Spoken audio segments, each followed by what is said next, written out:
With global tensions rising to reduce the effects of climate change, agreements such as the Kyoto Protocol and the Paris Agreement have been put in place. Although many companies and countries alike have put forth goals to help abide by the regulations, a majority of them fall short.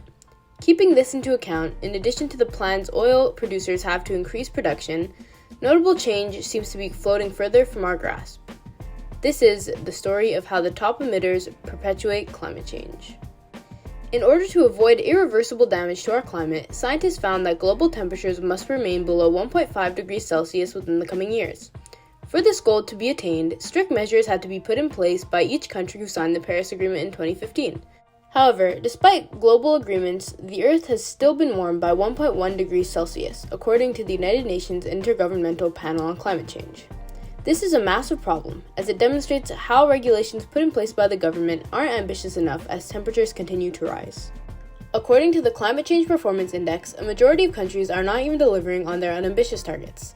This makes the possible success rate even lower, as a study found that there is only a 34% chance of global warming remaining below 2 degrees Celsius and a mere 1.5% chance for it to be limited to 1.5 degrees Celsius.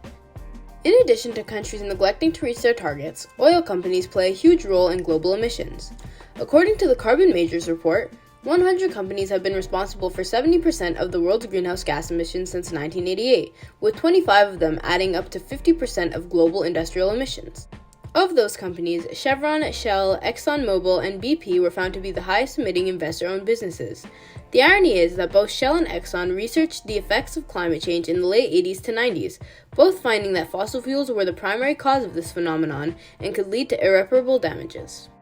Yet, these two companies, as well as other multinationals, continue to partake in lobbying groups that ensure regulations that would cut their emissions don't come into effect.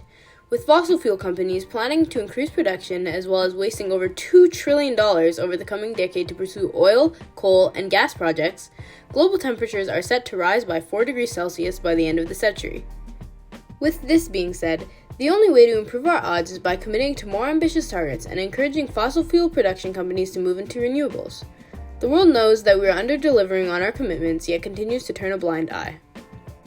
Our only hope is to keep putting pressure on the government to pursue harsher measures by shining a light onto those causing detrimental damage, to protect the future of our planet.